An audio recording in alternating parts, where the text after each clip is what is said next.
This is Lois Whaley for Women Today and Yesterday. My guest today is Lori Bauer, who works in the office of the Dean of Arts and Sciences at Ohio University. Welcome, Lori. Thank you for having me. It's wonderful to be here.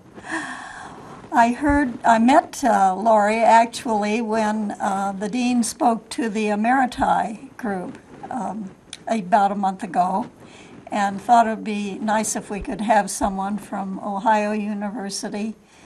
I have guests, very frequently actually from Ohio University, but I know you're fairly recent to town, isn't that right? I told some students I was interviewing that I'm a sophomore because I'm entering my second year here at Ohio University. So Yes, so this is almost the end of your second year.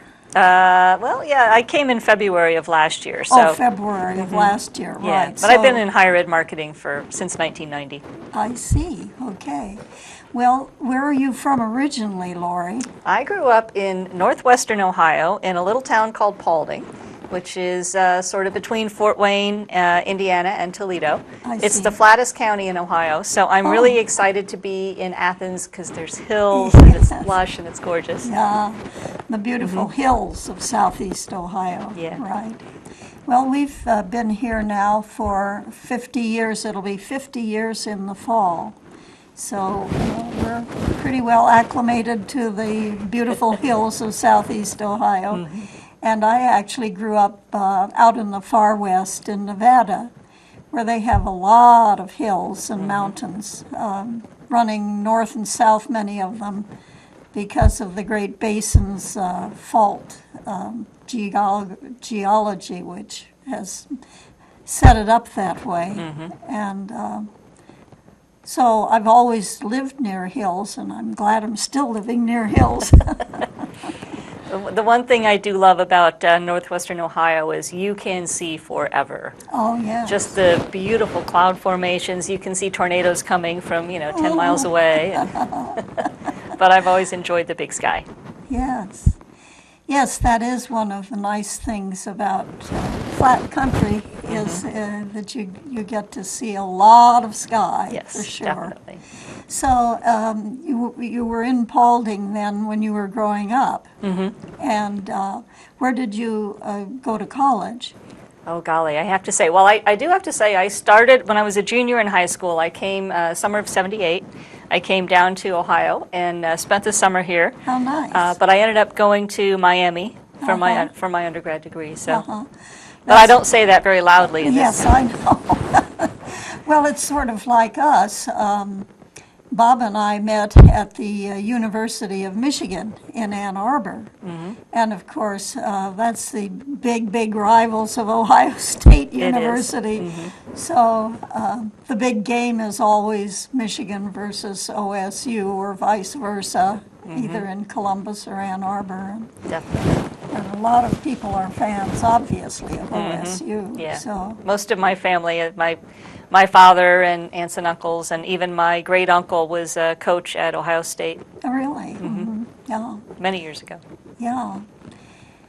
Well, I had the joy of discovering that I had roots in Ohio many years after we had first moved here. It must have been almost 25 years after we moved here that I realized that my great-grandfather had been in the Civil War from Franklin County, not from Columbus itself, but the northeast section of Franklin County where New Albany is today, which is a very upscale part of Franklin County now. Of course, when my great-grandfather lived here and was born in 1846, it was quite a different, very rural area. And interestingly enough, at that point in time, Ohio was mostly deforested.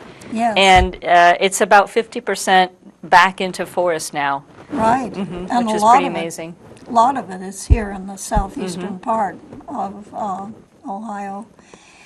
Yeah, although it is the case that when my first ancestors moved to Ohio, and I think it was 1819, They actually, I think they, like circled a tree, circled the bark on a quite large tree in order to get the tree down eventually. And so it was still fairly forested area as far to the east or as the west, as depending on which way you're looking. In northeast Franklin County in those days, they came, like I say, about 1820. So Ohio was, the forests have come back, as you point out. That's really nice. Now, what is the role that you play in the office of the Dean of Arts and Science? I am the Marketing and Communications Director, so I like to call myself a professional voyeur, and my job is to make my way into the labs and the classrooms and see what our students and faculty are doing, and then tell those stories. So I'm developing websites and newsletters and other things like that. Right. And having a great time at it. I remember speaking to you about a time when you could come, and you were saying, well, let's see, I have all these interviews set up. And in my mental head, I was thinking, oh, she's interviewing people who are coming, like new students or whatever, but that's not it at all. You're interviewing people who are on the ground here, right? Yeah, and I think at the point we had the conversation, I was also interviewing students. Ohio has a PACE program. PACE program. And that is, it's so students are able to work 10 hours a week, earn a little bit of money in offices across campus, and they also get to have some practical experience.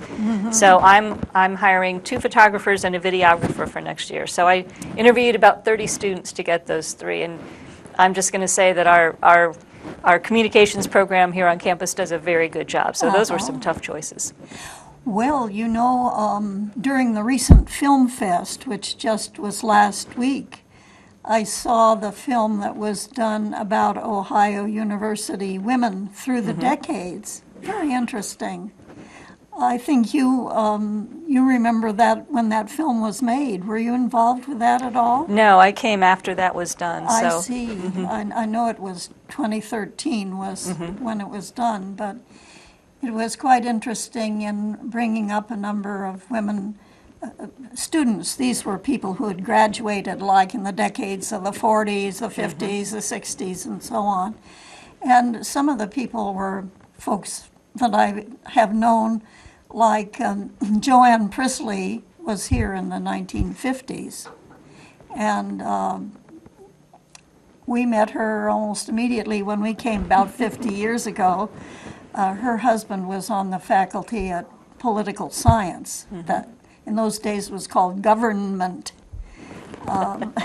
It only graduated to political science in like the 1970s or 80s, I believe. But Joanne Prisley is someone who's been active here for many, many years, and as an OU alum, and then a faculty wife, and so on. And they were very interesting interviews. Actually, the women spoke about their experiences, what they remembered about being students at Ohio University in their particular decade. And one of the speakers was Beverly Jones, who was in the 1970s. She was a student and involved with helping Dr. Soule, who was the president then, with concerns that women students in particular had. So it was interesting to hear her memories too, because of course by then we were here. We came in the mid-60s to Ohio University. So where were you most recently before you came to Ohio University? Well, most recently I was in Pennsylvania at a small private college. I was the chief marketing officer. So I'd been there for about 7 years. Oh, really? Whereabouts? It was called Arcadia University. Back about 15 years ago, it was known as Beaver College. Way too many jokes on the David Letterman show and Jay Leno. So they changed the name about I want to say about 15 years ago. Is Arcadia the name of the town? Arcadia is the name derived from a location in Greece that was a center of thought and enlightenment. So. Right, yes. So it made a natural fit. And that was in eastern Pennsylvania? Yes, in the Philadelphia area, in the Philadelphia metro area. Metro area. My husband spent a year at the University of Pennsylvania in Philadelphia, so he has some fond and maybe not so fond memories of Philadelphia. I like Philadelphia. Yes. I certainly do not miss the traffic. Oh no, of course not. One would not miss the traffic of a big city, no matter where, that's for sure. But so you were there for a number of years and also working in marketing and development. Yes. So you must have a sort of a professional eye view of cameras and things like that. Occasionally. Occasionally. You get involved with those. Yeah. So I've actually, in my varied career, I've actually worked for a small town, Wheaton, Illinois. I worked for them a little while, and they had a public television station, so familiar with that. And in my role in marketing, I've done a lot of college videos, and certainly the nature of the type of videos that we do now for young students is changing significantly. So about a minute 26 is about the attention span, and I find it's even my attention span sometimes. So right. Well, shorter pieces. Yeah, shorter pieces. Shorter And pieces. faster talkers. Maybe. That's one of the problems that older folks like me and my husband have with people who rattle along really fast. I'm afraid I'm a little too slow for all that, but I would be with you in that boat. Sometimes my student workers and even my daughters slow down and start all over. Yeah.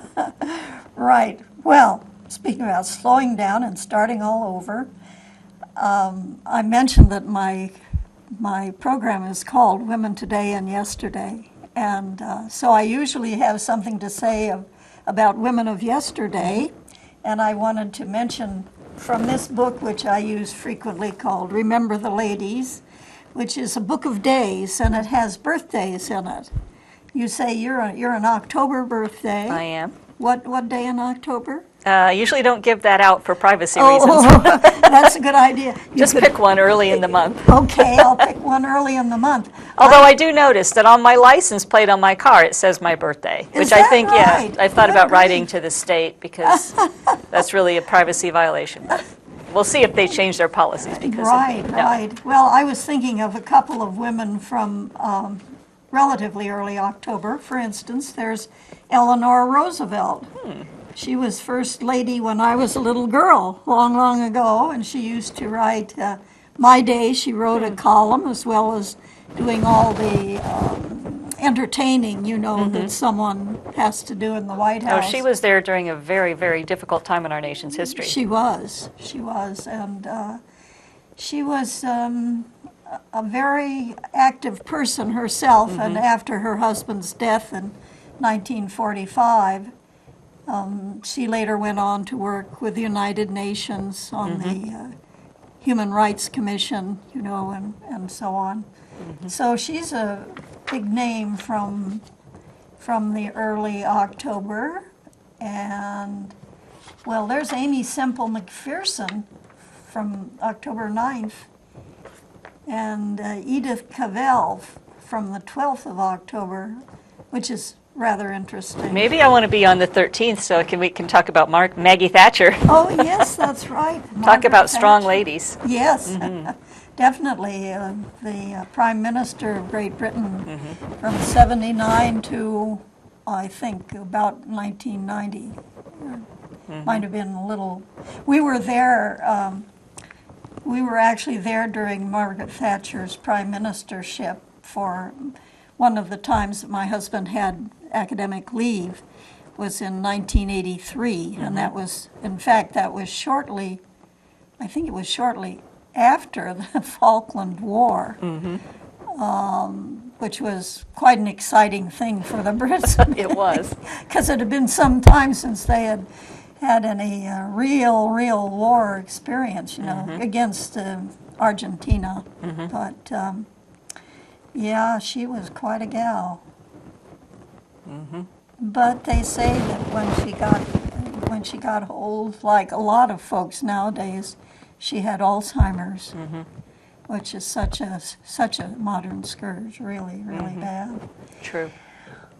Well, I was going to say that in April, late April, which is when we're doing our show here, one of the interesting women was Mary Wollstonecraft, who is often considered like the first real, well, she wasn't an academic because she lived in the 18th century, but she was very much involved with intellectual interests and greatly, she was very sympathetic with the French Revolution because she was quite a radical politically, and but she wrote A Vindication of the Rights of Women in 1792, which is probably her best modern claim to fame. True. But she had done a lot of writing before that, too, including A Vindication of the Rights of Man, to answer Edmund Burke, who had attacked Thomas Paine, who had written A Vindication of the Rights of Man, you know, just after the French Revolution began in 1789. And he was active in our revolution, too, common sense.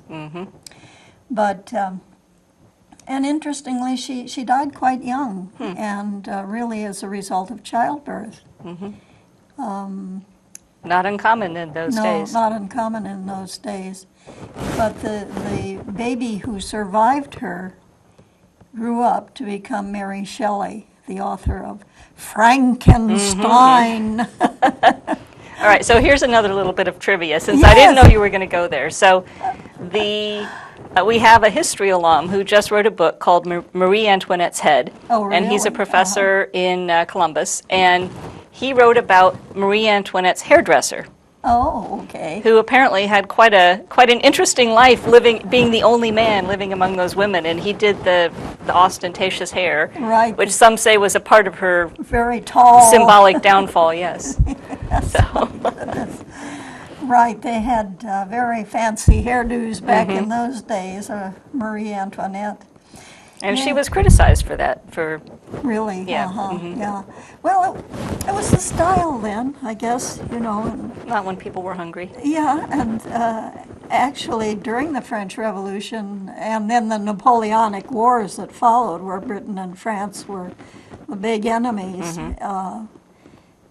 the styles changed to quite a different sort of thing, you know. She was the end of an era. Probably in reaction, I in think so. part, to Marie Antoinette and all that. Well, you meet with a number of alums then, too, don't you? I do, yeah. Then I sort of discover when they're doing things. They might appear in a news feed somewhere, Right. and they're quite an interesting group of people. We've arts and sciences. We have the social sciences, natural sciences, and humanities. So one of my most interesting finds was a philosophy graduate who had played football here, and he's now running his own mixed martial arts company, and they're on TV, and so he went from philosophy to mixed martial arts. Well, there are people like that who I was actually thinking about a person who was sort of in that line, who was not only a great singer, but a great athlete, and also a Phi Beta Kappa. You know, That's a good combination. sometimes it it all comes together in one very gifted person. But your mentioning about the alums recalls to me how I happened to first talk to you about an alum of ours called Irving Schulman, who was here in the 1930s. And he was a novelist, actually. These are a couple of the books that he gave my husband when he was here. The Amboy Dukes was his first novel and probably his best-known one, but it's one of the seeds for West Side Story, in that it's a book about gangs in New York. But these gangs were in Brooklyn, and they were Jewish, actually, the one that's the subject of the Amboy Dukes.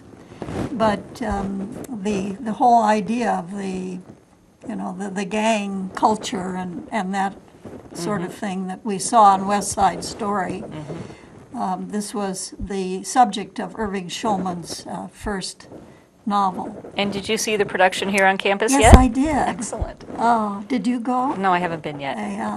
It was really very, very good, and I've seen the film a couple of times. And of course the music is so wonderful. Leonard Bernstein, who was a classical composer as well as a popular composer and was a great conductor for a number of years, was responsible for the music of West Side Story. And the story itself was, as I say, this was one of the seeds for West Side Story, which came out, I think, in 1956 or 57. And this was published in 1946. It was Irving Shulman's first novel. But he was here. He wrote a nice little thing here because Bob went up to Columbus, and so he wrote a little introductory thing. Are you going to read that out loud? That's pretty funny. Why don't you read it? He says, my first novel, which in today's climate reads like the Bobbsey twins. Well, I don't know. I doubt that is true. It's not quite like the Bobbsey twins, Right. as I recall them. Exactly. But anyway, and that was, Irving Shulman's name was new to you, and of course, we saw him in 1987, after he had been living in Southern California for many years.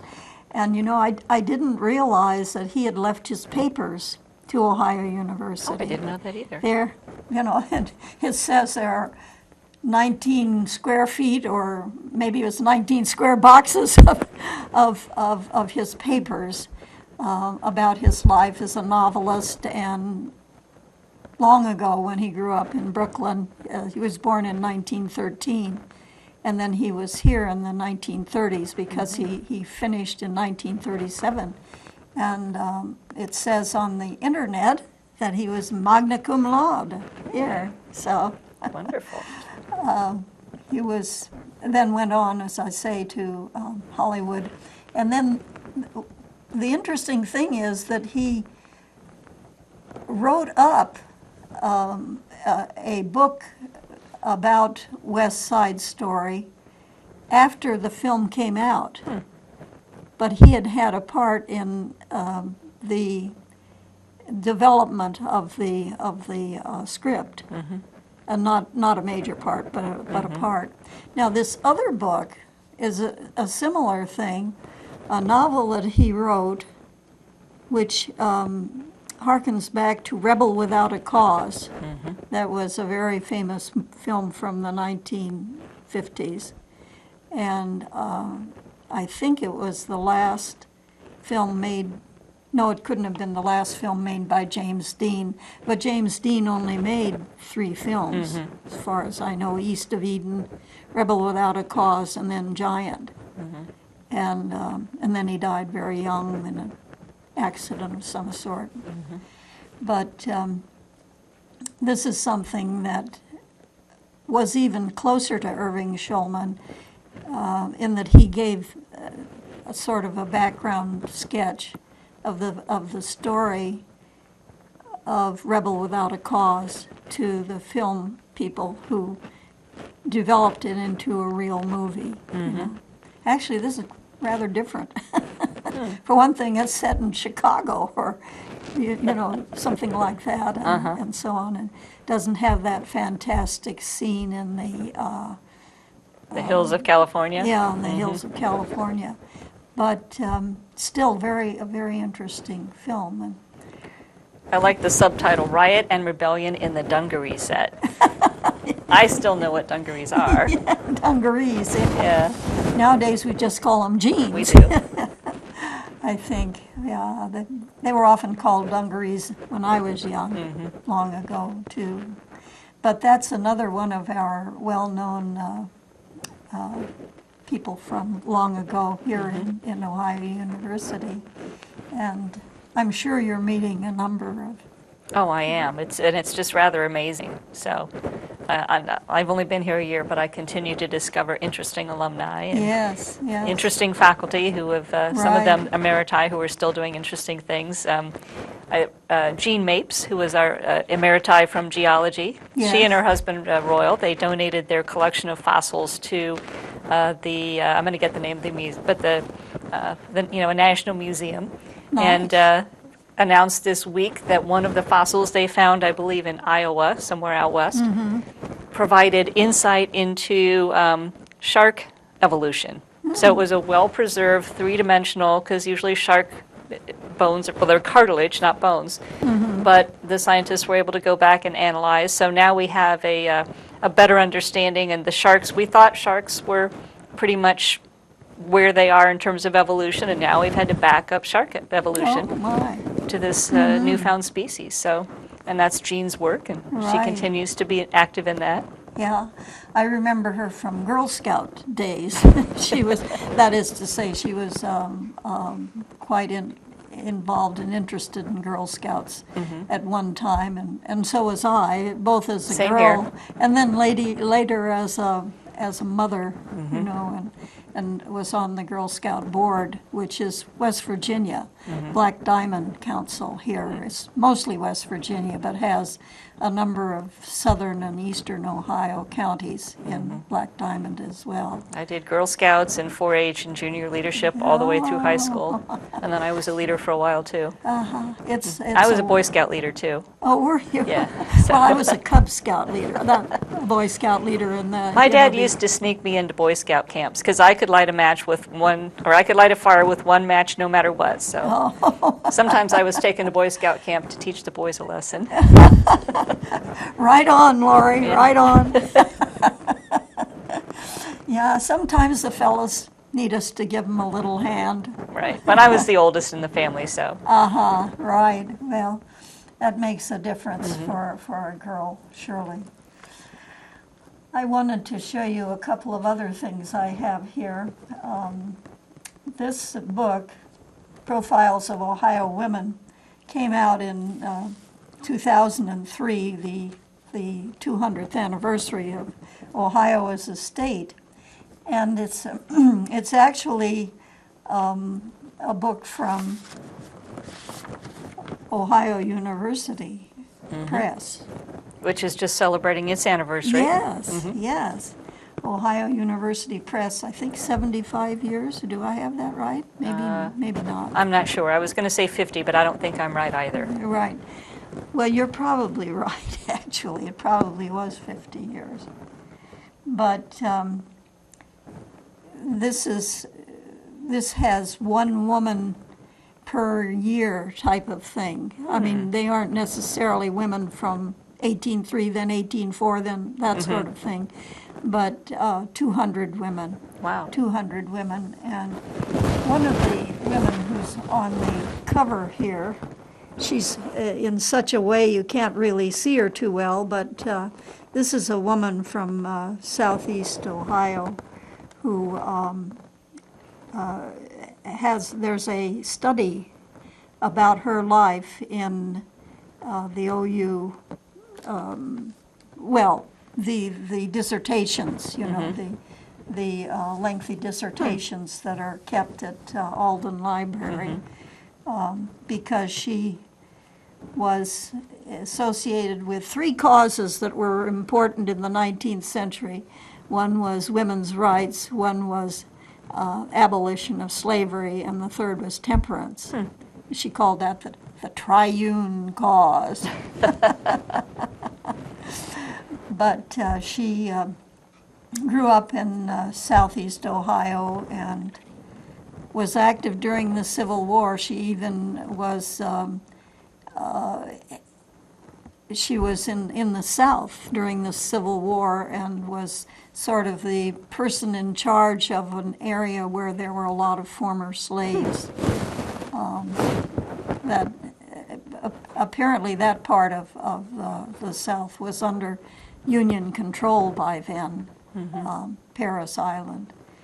But so we have lots of famous women from Ohio. And here's an article that I wrote for a recent. I'm an alum of Ohio University. And the College of Arts and Sciences. Yes, right. Twice, actually. Once in '75 when I got a degree in government, as it was called in those days, political science, and then in 2007. And this was one of the papers that I wrote about Ohio women. And I mentioned this problem about dropping out of history. Of course, you know, everyone is very involved with what's going on today and the people who are today, and so you tend to forget some of the folks from the past anyway. But women in particular seem to drop out of history more than other folks. So this was something that I wrote about that. I'm tempted to want to dive in there and find somebody interesting that we can. Yes, yes. Oh, I'll have to. This book is certainly at the library. I know it's at the library, and I have 2 copies of it actually because trying to remember how I happened to get us. I think I bought one and then someone gave me a copy. You know, so I'm lucky in having 2 copies. This is my well-thumbed copy. The other one is in better shape, you know, than this. So what is your most current effort? I would say my most current effort is redoing the college and department website. So that's about 20 websites. I have 3 done really? and 17 to go. That's my summer project, yeah. Wow. So How come there are 20? Or as many as 20? we have 19 departments. Oh, and- all right. Yeah, one for each department. Right. Yeah. So when times have changed, so now the website needs to be responsive on a mobile phone, Yes. and so that everything needs to be redesigned. So we've done some templates, and then we'll start pouring content in and doing, you know, student features and alumni news, and it's quite an great. undertaking, but it's rather fun. Yeah. It's one of the things. So as I looked at Ohio University, I said, wow, this is a job where I can do a lot of building. So I am. I like to build. I like to create things. And Yeah, I would think setting up 20 different websites would keep you pretty active. a little insane, but yeah. So you mentioned that I've had a lot of meetings, and so within the past couple of weeks, I think I've gone to 12 different department events where they're honoring the students Oh, great. and the yes. faculty, and it's just rather amazing to Yes. see some of the people who are going to go out into the world, Right, both right. undergrad and graduate students, PhDs, and Yes. I was at math yesterday, and they rattled off 4 recent graduates, and they all have tenure-track teaching jobs at Wow. universities or postdocs, and Uh-huh. so it's quite amazing. It is, and it's so important to hear the good stories, you know, as opposed to, well, the lower class guys who joined the gangs and the middle class kids who, because Rebel Without a Cause was, of course, was not about gangs so much as it was about kids who had everything except their parents' attention and love, and turned to things like trashing people's houses. Did you ever hear of anything like that when you were in high school? Okay, so the camera's rolling. I personally did not trash anything, but I know I had friends, guys always, Guys who, always. yeah, who would, take down basketball hoops or mailboxes, and Yeah, right. they always got caught in the end. Yes. Well, I can recall when my children were in high school that there were some instances like that, especially in cases where parents were out of town or away, and a teenager left home alone would invite a few friends over. But it turned out that some of these friends invited other friends, and they invited other friends, and it turned out that there were, sometimes dozens of kids in one house, and just the pressure of that many people, whether or not they did any positive destruction, tended to be sort of destructive. I can't recall that we had anything like that when I was young. Probably not. I think it's a Probably, I fairly guess. recent occurrence. Relatively recent. Well, of course, my kids were in high school, 40 years ago, so. Well, now the kids will get on their phones and they'll do they'll say, everybody show up at X place at X time, and Philadelphia had quite a problem with that downtown. They would congregate in some of the retail areas. Oh, yeah. And just people who didn't even know each other, so they got together, and there was an anonymity that made it easy for violence to happen sometimes. Yeah. Yeah, it's sort of amazing. You think these kids have so many good things, they have to do bad things to, make up for it, or? I'm hoping there's still a small number of kids doing that. I certainly talked to, I was at the English department event earlier this week, and they were saying that of the undergraduate students they're giving awards to, almost all of them are first-generation students. So here they are, the first in their family to come to college, and they're getting the top English awards. So that's pretty awesome. It is. It really is. And all women. Maybe a guy in there, but Maybe mostly a women, guy. yeah. But mostly women. Well, that's nice, yes.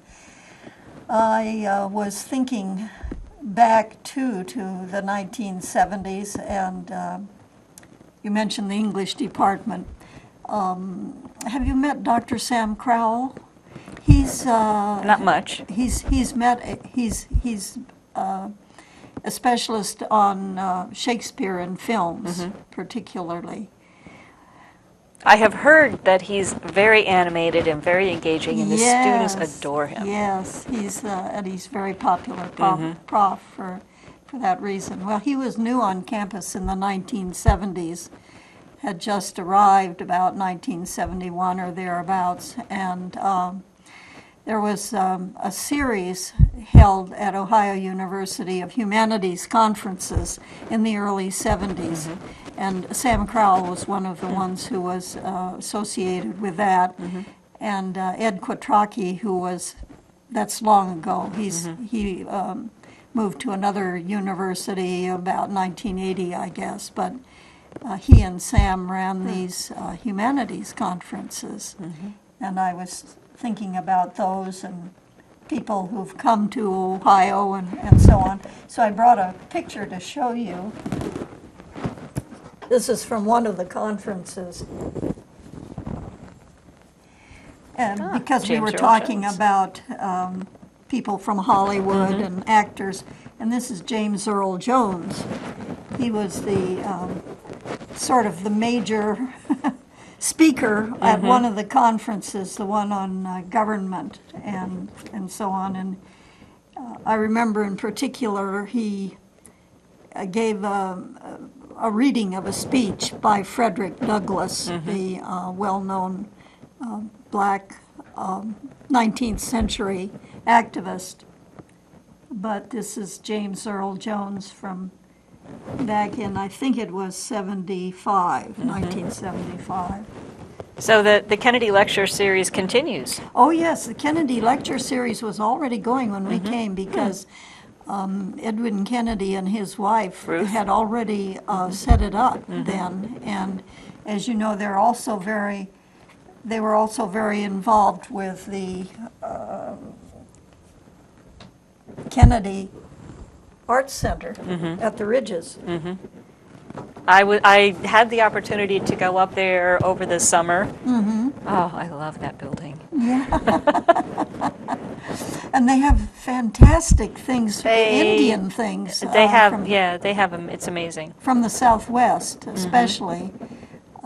He was a lawyer out there and made these wonderful contacts with American Indians in the Southwest, and beautiful, beautiful jewelry and rugs and all that sort of thing. Well, that sort of dovetails. So you mentioned that Schulman had left his papers to the university. So I had the opportunity last week to go to the archives and with a math class, Dr. Klein, and he was teaching the course, It's History of Math, and he realized for the first time that we had some original manuscripts with Euclid's Elements, and so he took the class up, and the archivist brought the materials out. It was just amazing. And one of the students is an anthropologist studying with a minor in math, and but they were all discussing how the language of math when those books were written was different. We didn't have all the symbols yet, so they would use prose to describe, in some cases, what we would use symbols. But it reminded them that man has been a thinking human being, discovering and solving problems back a lot longer than they thought. Yes. So it gave them a great perspective. Right, yeah. Some things are discovered anew each generation, luckily. I think sometimes the younger generation, millennials, think that they have access to amazing information because of the internet. But Yes. yeah, man has been, and women have been, certainly discovering things over time. Right. Yeah, they're right. rediscovering a few things we've already figured out. Yeah. But they'll also solve the mysteries of the future. And there are going to be plenty of things to work on for sure. Definitely. I'm wearing my Earth Day t-shirt. This is actually 20 years old because it's from 1990. It's over 20 years old, really. 24 years old. But who's counting? Who's counting?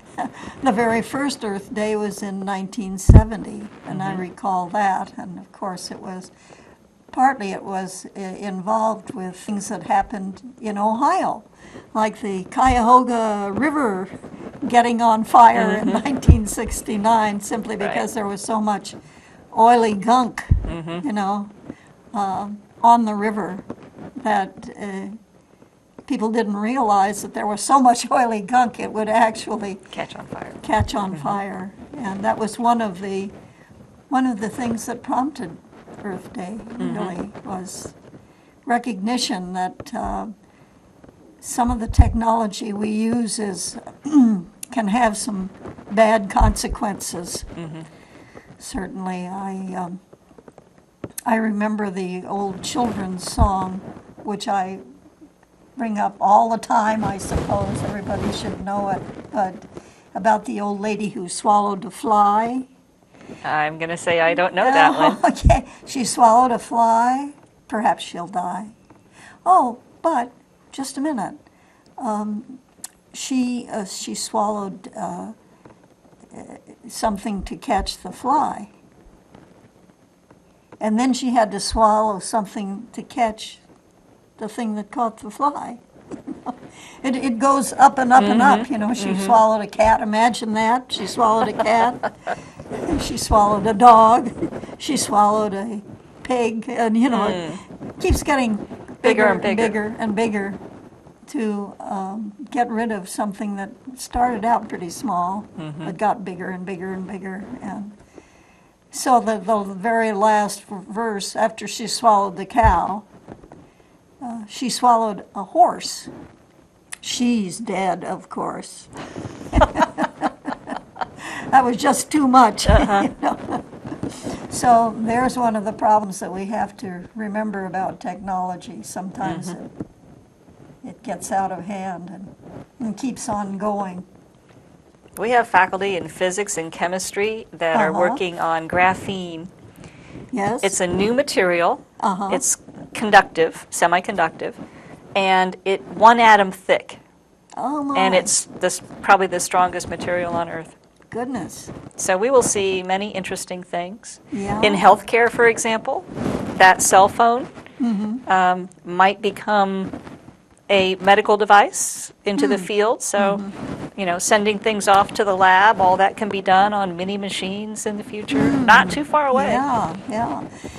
We've gone smaller and smaller and smaller. And we're not done going smaller yet. No, apparently not.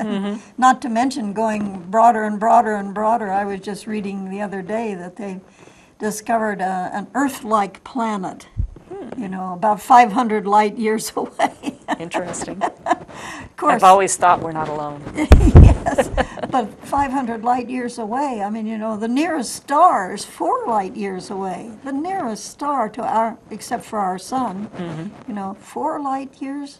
That's traveling at 186,000 miles per second. Well, if it's Star Trek, they'll just bop into a wormhole and be there in no time. Isn't that how they did it on that show? Well, it works on TV Exactly. anyway. True. And maybe someday it will work. It will really work. Well, I wanted to, while we were thinking about Ohio University and things in the past, and mentioning James Earl Jones and how he came the year that the Humanities Conference was on the American Constitution and government, and gave readings, especially from Frederick Douglass, but from other well-known early American governmental figures like Thomas Jefferson and so on. 1976 was the last year that Ed Quattrocki and Sam Crowell had that conference. But then the next year, I organized an all-women's conference, and this was it. Woman's Place, Pride and Prejudice. Humanistic preliminary to the National Women's Conference that was held here in August of 1977. And this was the Woman's Place, Pride and Prejudice. This was our poster. And we had a woman who was on the, I think her husband was also on the faculty, but she was on city council at the time. And she was an actress called Mary Jane Wells, who put on a one-woman show of Jane Austen on the Pride and Prejudice. I was wondering that Pride and Prejudice was going to tie in. Yeah, it tied in definitely, and we also had presentations of A Doll's House. We saw the film A Doll's House, and we had Women in Shakespeare, which was presented by a couple of women from Ohio State University in Columbus, and then of course we read a number of books, and Sam Crowell wasn't involved, but his wife Susan was. Susan was also in the English faculty part-time. Long years ago, it's back in 1977 that this conference was held, Woman's Place, Pride and Prejudice. So one of the other women who came to one of the conferences was Jessica Mitford, who wrote probably her best-selling book was, what do they call it? The American Way of Death. She wrote about the funeral, the funerals and the funeral industry in the U.S. That was in the 1960s. But she was such a fabulous woman herself. Personally, she came from a fabulous family of women. She was British, Jessica Mitford. Her father was an English lord. And it is said that Jessica Mitford's mother was always afraid when she saw a headline in the paper, Peer's daughter. She thought, uh-oh, what have my daughters been up to now, because Jessica was one of the younger of 5 daughters. Her oldest sister was a well-known novelist who lived her name was Nancy Mitford, well-known in those days, I'll have to admit I haven't read Right, either right. of their books, even though I was a English major. An English major. Well, I'll tell you one thing that she did. She sort of invented a thing called U speech, which was short for upper class speech, because in England there's a big difference between the way that English is spoken at Oxford and Cambridge, the upper class accent, Compared to the East End. compared to the East End Yeah. of London. Yeah. You know, quite a big difference. And she was the one who invented that notion, Nancy Mitford. Then one of her sisters was the wife of the British fascist, Sir Oswald Mosley. A third sister, the one immediately older than Jessica, was a great devotee of Hitler in the goodness. 1930s. Her name was Unity Mitford, and she attempted suicide when Britain and Germany, Nazi Germany, went to war. But she survived, but, you know, very badly, a big problem, you know. And then her younger sister married the Duke of Devonshire, so she was Duchess of Devonshire. So you can imagine if these five... That's a spectrum. That's a spectrum. Quite 5 Mitford sisters, and Jessica wrote about them. Very interesting book, in addition to this American Way of Death. But she came the year that we talked about Crime and Punishment, and it was like a great books discussion, week-long series. Very interesting. Just one of the other things that's happened at Ohio University a long time ago to discover. Jessica Mitford herself went to the Spanish Civil War. She ran away with the nephew of Winston Churchill to the Spanish Civil War in the late 1930s. And since that is my husband's academic specialty, of course, I was particularly interested in Jessica Mitford. But there are a lot of people here at Ohio University who have these connections. And you're meeting so many of them. I am. In fact, I met some English department alumni Yes. a couple weeks ago, and they were talking to seniors getting ready to graduate, and they were saying that the Bobcat connection is strong. And they feel like they were hired because of the Bobcat connection. They've hired Bobcats, and so and they were saying to make use of the brand of Ohio University. It's very strong in the job market. Right. Those connections are And the networking. really important. Yeah. And the alumni groups across the country. And folks come home for, especially people who are alums come home for during the summer sometimes. And Yeah, they're having a special week. I believe it's the first weekend in June, and I think it's called Alumni on the Green. So they have actually combined a few events Wonderful. instead of sort of spreading them out. So and the college will be having a luncheon reception on the Green. So we've got a tent planned for that. So we're looking forward to seeing alumni, and maybe some Emeriti will come back for that too. yes, right. Get together with some of those people that you taught. Yes, right, because folks do remember. They you know, do. They remember the professors they had in college and things that they learned, sometimes not in classroom,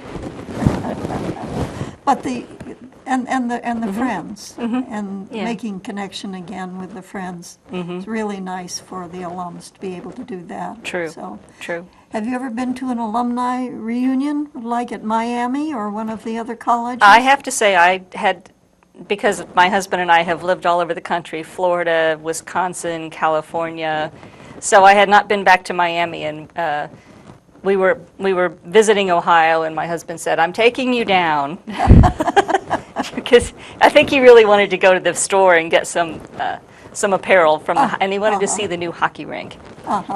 Because we are sports fans. So I ended up stopping in, and a friend of mine, classmate, was the editor of the Alumni magazine, so I just dropped in on her, and he's like, there, I think it had been 20-some years. Oh, my, yeah. So, Right, well, but when you see those old friends, they reconnect True. very quickly, very True. quickly, which is one of the wonderful experiences that people have in college, isn't it? It is. Yeah, Definitely. yeah. Well, you've already had a chance to get very acquainted around Well, Ohio I feel like I've University. just begun to dig the soil a little bit. Right. Well, with 20 departments, we know that that's going to be the case. True. Right. True. And we are getting very close to the end of our time. My guest has been Lori Bauer from the College of Arts and Sciences. And give us some final words of wisdom, Lori, if you would. Oh, final words of wisdom, golly. I just think it's a very exciting time for the college. We're embarking upon themes, which they're not majors and they're not minors, they're not certificates, but they're ways for faculty from different disciplines and students to get involved. So wealth and poverty is a theme. I think it's a highly timely topic. Certainly as we head toward the 2014 elections, we're going to be talking about wealth and Yes. poverty, Yeah. sustainability, things like knowing the future, which looks at some of the science of how we have come to learn things and how we're predicting. And so there's a pretty wide range. So that's a brand new undertaking in the college. It's going to start to roll out next year. Oh, great. So lots of new speaker series. Uh-huh. So Well, that sounds, just one more thing. Spring quarter has rushed by with so many wonderful events. semesters now. We're still Yes. trying to get that transition from Oh, yes, quarters to quarters, semesters. quarters. Yeah. Unfortunately, I was on the quarter system as an undergraduate at Stanford, so I'm still thinking quarters, despite the fact that at Michigan we had semesters and all that, and right. But this is the first year for real semesters all year long. I think it might be the second, but Well, it could be. It takes people are time. still complaining that they want May, like everything got compressed into April, That's and true. they want Everything May did. back. Yeah, yeah. Like the literary festival, and everything had to be make sure it was done this year. Right. Yeah. Now we can relax a bit, perhaps. I hope so. Get all that work done that's backed up. Yes. So my guest today has been Lori Bauer from the College of Arts and Sciences office, and we're very glad that you came and told us about some of the wonderful things that are going on over there at the college. And of course, there are other colleges, but we're the biggest, aren't we? We're the biggest, and I can say the best at the Oh, moment, right? sure. Because that's who we are, right? That's right. Definitely.